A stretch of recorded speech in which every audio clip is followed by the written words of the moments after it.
अब हम question number exercise 3.3 का थर्ड क्वेश्चन का थर्ड वर्ड प्रॉब्लम कर रहे हैं।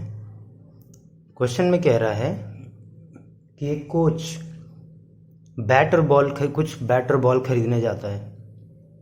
अगर वो 7 बैट खरीदे और 6 बॉल खरीदता है तो टोटल उसे इतना अमाउंट पे करना पड़ता है 3800। पर अगर वो 3 बैट 5 बॉल खरीदे तो उसे 1750 रुपये देने पड़ते हैं। तो एक बैट और एक बॉल की कीमत क्या होगी? तो हम मान लेते हैं कि एक बैट की कीमत अगर x है और एक बॉल की कीमत y है। एक बैट की कीमत अगर x है तो 7 बैट की कीमत कितनी होगी? 7x मल्टीप्लाई करना पड़ेगा। एक बैट की कीमत x रुपए है तो 7 बैट की कीमत निकालने के लिए 7 से मल्टीप्लाई करेंगे ना। मान लीजिए एक बैट की कीमत 10 रुपये है तो 7 बैट की कीमत निकालने के लिए क्या करेंगे? 10 से 7 को मल्टीप्लाई करेंगे, 70 रुपये हो गया। सेम वही काम किया है मैंने। ऐसे ही 6 बॉल की कीमत 6y हो जाएगी। और दोनों इक्वेशन को अगर दोनों की टोटल कीमतों को अगर जोड़ दिया जाए तो 3800 आ जाएगा। इतने का खर्चा हुआ, दोनों को खरीदने में इतना खर्चा हुआ। सेम नीचे भी ऐसे हुआ। दूसरी कंडीशन में टोटल बैट पर खर्चा 3x, टोटल बॉल पर खर्चा 5y और दोनों के खर्चों को अगर जोड़ दिया जाए तो टोटल खर्चा हो जाता है 1750। ये दोनों हमारी इक्वेशन बन गई। इसी को ही सॉल्व करना है। पर एग्जाम में कैसे लिखना है? इस तरीके से लिखते हैं, let cost of bat and ball are x and y। माना बल्ले तथा गेंद की कीमत x तथा y है। बैट बॉल को गेंद बोलेंगे। दोनों की कीमत हमने x और y मान लिया है जैसा हमने डिसाइड किया था। अब यही इक्वेशन सेम लिखना है। पहली इक्वेशन बन जाएगी 7x प्लस 6y बराबर 3800। दूसरी इक्वेशन बन जाएगी हमारी थोड़ी नीचे 3x प्लस 5y बराबर 1750। अब दोनों इक्वेशन की मदद से x और y की वैल्यू निकालनी है। तो 7x 3800, 6y को अब दूसरी तरफ भेजेंगे तो माइनस का 6y हो जाएगा। 7 को भी दूसरी तरफ भेजेंगे तो 3800 माइनस 6y और 7 को नीचे भेजेंगे तो 7 मल्टीप्लाई में है, डिवाइड में आ जाएगा। तो ये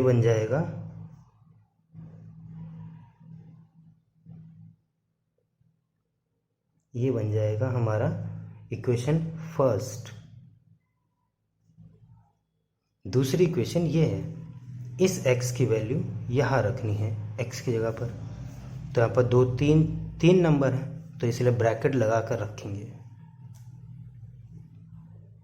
3 3800 माइनस 6y 7 प्लस 5y और ये 715 1750। x की जगह हमने ये वैल्यू रख दिया, 5y का 5y 1750 का 1750। अब 3 को दोनों से मल्टीप्लाई करना है, इससे भी और इससे भी। तो 3 को 3800 से मल्टीप्लाई करेंगे 11400 आएगा। 3 को 6 से मल्टीप्लाई करेंगे तो 18y आएगा। अपॉन में 7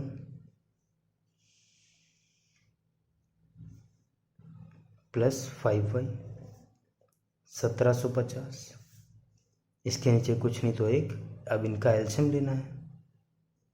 तो 7 1 जा 7, 1 को इनसे मल्टीप्लाई करेंगे तो 1144 माइनस 18y, और 7 को 5y से मल्टीप्लाई करेंगे तो प्लस का 35y 1750।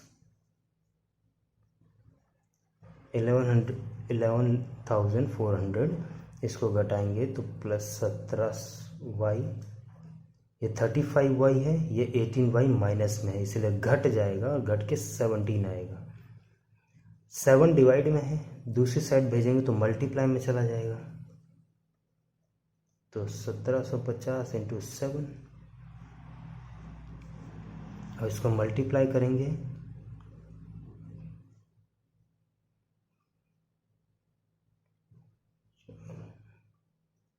11,250।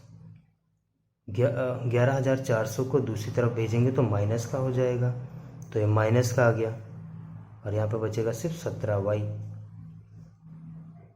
इसको घटाएंगे तो आ जाएगा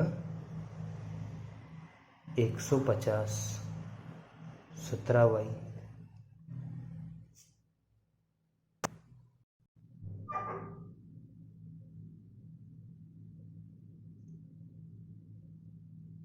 हाँ, तो यहाँ पर अब इसे घटाएंगे तो आ जाएगा हमारा 12250 11400, यहाँ पर आएगा 508,850, y इक्वल्स आ जाएगा 850 अपॉन में 17, इसको काटेंगे तो 50 आ जाएगा। y की वैल्यू हमारी 50 आ गई, y की वैल्यू हमारी 50 आ गई। y की वैल्यू 50। अब ये y की वैल्यू इक्वेशन 1 में रखेंगे, यहाँ ये y की वैल्यू इक्वेशन 1 में रखेंगे ताकि x की वैल्यू आ सके। तो यहाँ पर पुट इन फर्स्ट समीकरण 1 में रखने पर, तो इक्वेशन फर्स्ट है हमारी x बराबर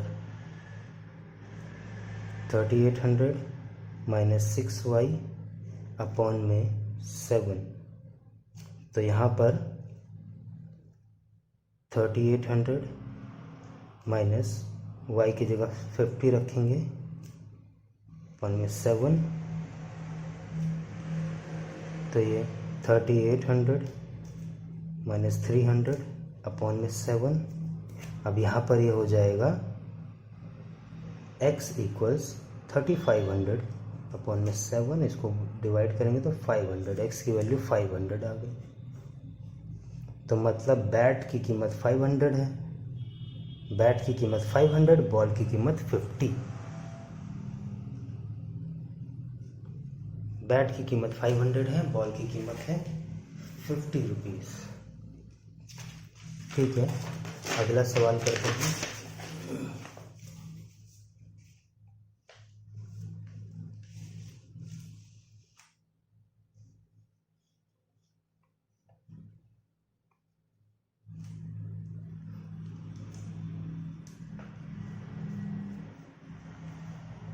क्वेश्चन नंबर 5,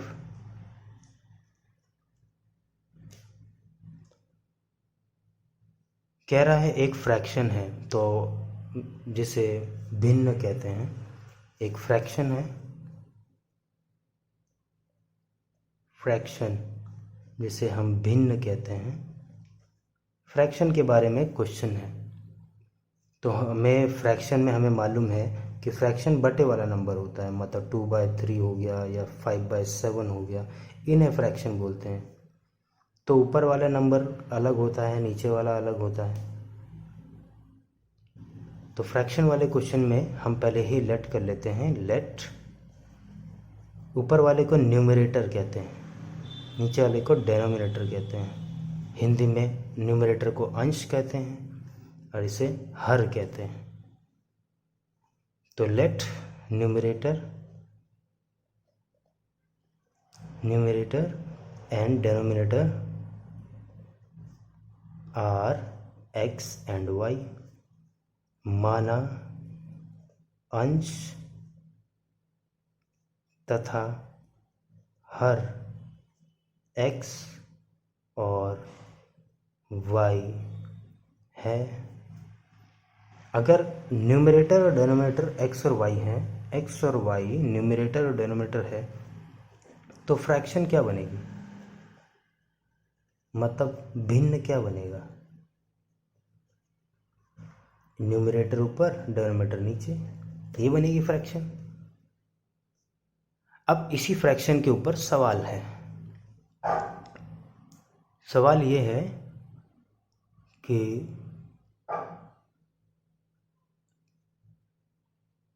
इसमें अगर x और y दोनों में ही हम 2 ऐड कर दें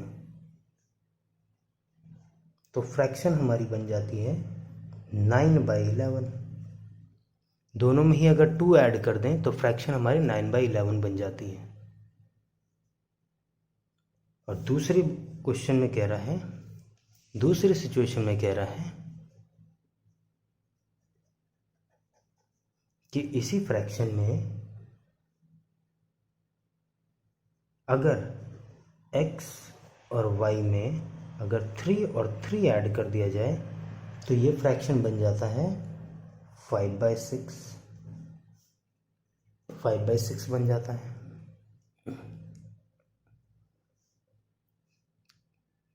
तो इसे सॉल्व करना है। अब ये दोनों इक्वेशन की हेल्प से फ्रैक्शन सॉल्व करना है, फ्रैक्शन की वैल्यू निकालनी है, बताना है कि ये फ्रैक्शन कितना है, ये फ्रैक्शन कितना है, ये बताना है। तो चलिए सॉल्व करते हैं इसे।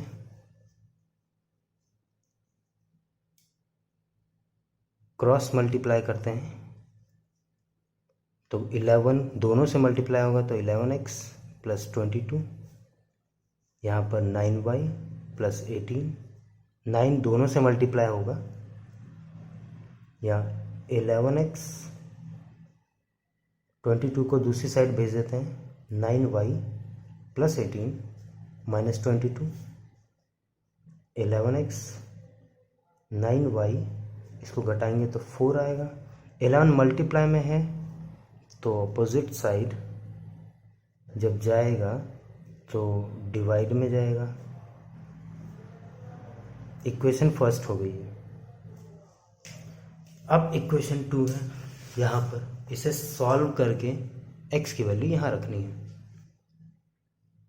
तो चलिए इसे सॉल्व करते हैं। क्रॉस मल्टीप्लाई यहाँ से यहाँ, यहाँ से यहाँ, तो 6x प्लस 18, 5y प्लस 15। अब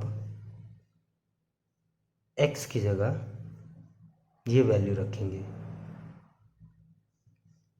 तो 6 ब्रैकेट 9y माइनस 4 अपॉन में 11 प्लस 18 बराबर 5y प्लस 15।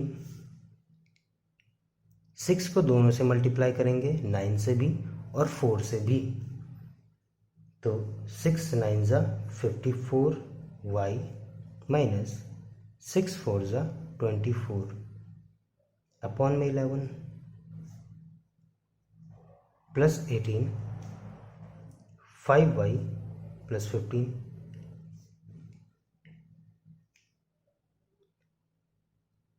एक काम करते हैं, हम 18 को यहाँ से हटाकर दूसरी साइड भेज देते हैं माइनस करने के लिए।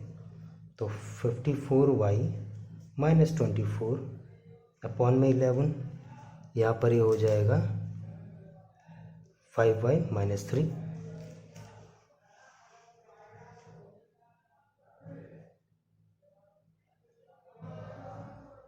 54y माइनस 24,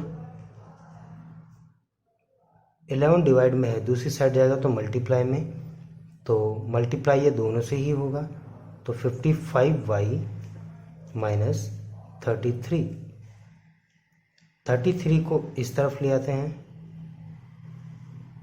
और 54y को उस तरफ, तो 33 जब इधर आएगा तो प्लस का 33 माइनस 24, 55y माइनस 54y, तो ये घटाएंगे तो 9 आएगा और यहाँ y की वैल्यू 9 आ जाएगी, y की वैल्यू 9 आ गई।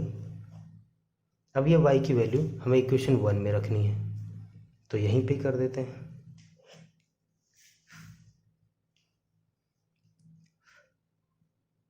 तो यहाँ पर x equals 9y minus 4 upon में 11, 9 y की वैल्यू 9 रखनी है, माइनस 4 अपॉन में 11, 9 9 ज़ा 81 माइनस 4 अपॉन में 11, 77 अपॉन में 4। अब जब इसे कट करेंगे तो 7 आ जाएगा, तो मतलब x की वैल्यू 7 आ गई, यहाँ x की वैल्यू 7 आ गई, y की वैल्यू 9 आ गई। तो हमारा फ्रैक्शन क्या बनेगा, फ्रैक्शन जिसके बारे में पूछ रहा था, भिन्न क्या बनेगा हमारा भिन्न बनेगा, यहाँ पर बन जाएगा x की वैल्यू आ जाएगी 7 अपॉन में 9, ये हमारा आंसर है।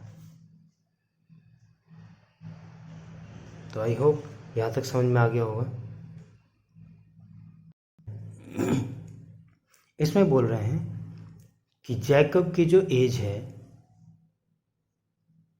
मान लेते हैं अभी है x, और उसके बेटे की एज है y, अभी की एज है, अभी के समय की। जैकब अपने बेटे से कहता है कि 5 साल बाद 5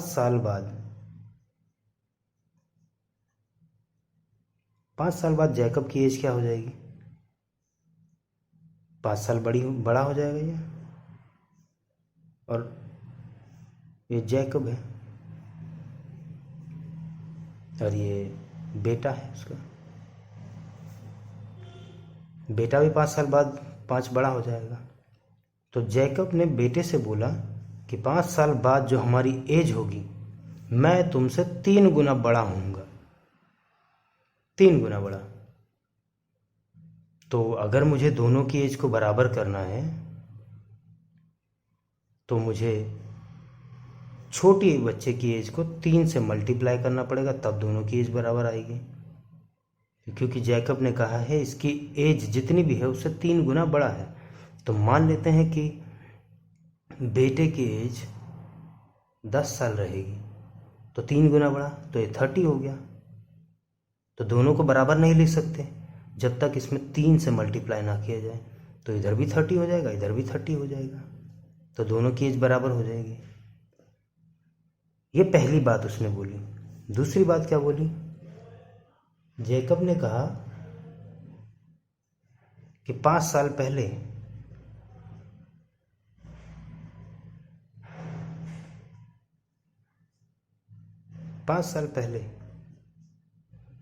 पहले जैकब की एज क्या रहेगी, 5 साल वो छोटा रहेगा, बेटे की एज भी 5 साल छोटी रहेगी। तो उसने बोला कि 5 साल पहले मेरी जो एज थी वो तुम्हारी उम्र से 7 गुना बड़ी थी, 7 टाइम्स, यहाँ था 3 टाइम्स, यहाँ पर है 3 गुना,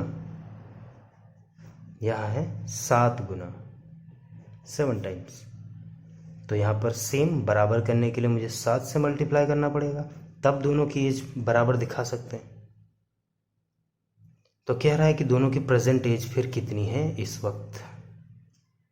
तो चलिए इसे सॉल्व करते हैं, बातों को ध्यान में रखिएगा। ये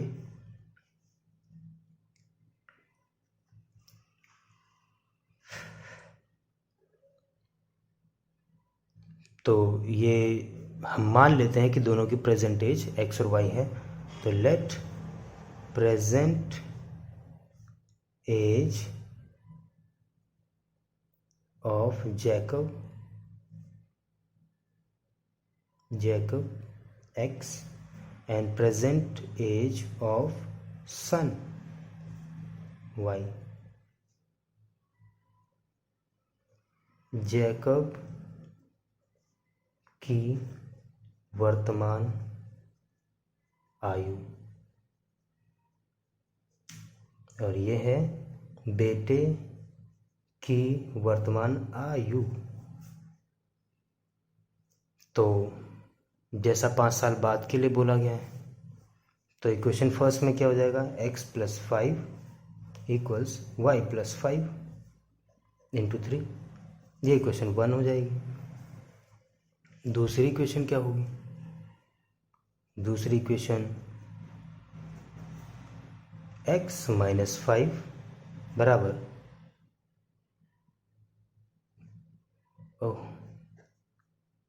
y - 5 × 7। ये दूसरी इक्वेशन हो जाएगी। दोनों इक्वेशन को सॉल्व करके वैल्यू हमें निकालनी। तो पहले इसमें अंदर मल्टीप्लाई करेंगे दोनों में।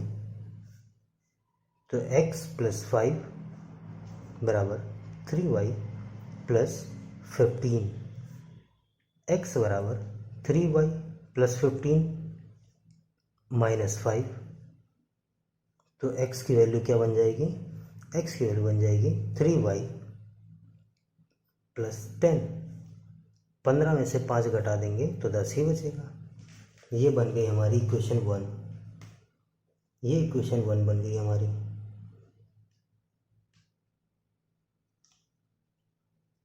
दूसरा,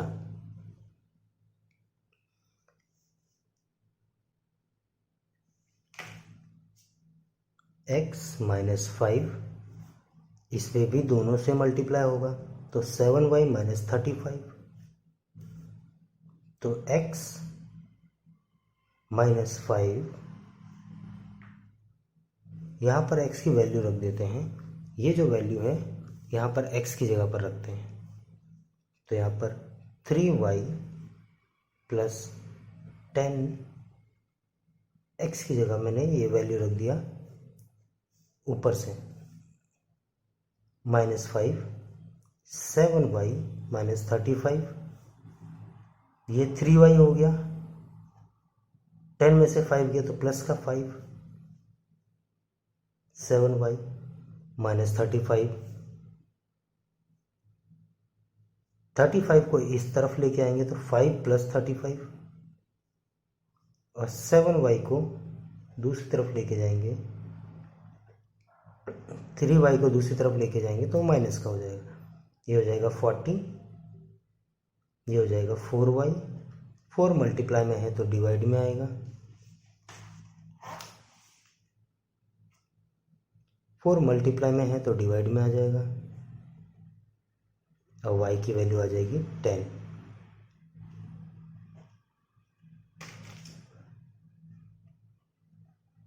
y की वैल्यू 10 आ जाएगी। अब ये वैल्यू इक्वेशन 1 में रखेंगे, ये वैल्यू इक्वेशन 1 में रखेंगे। पुट इन फर्स्ट, समीकरण 1 में रखने पर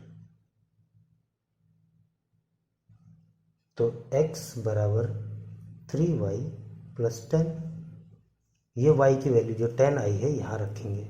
तो 3 × 10 + 10, तो 30 + 10 मतलब 40 आ जाएगा।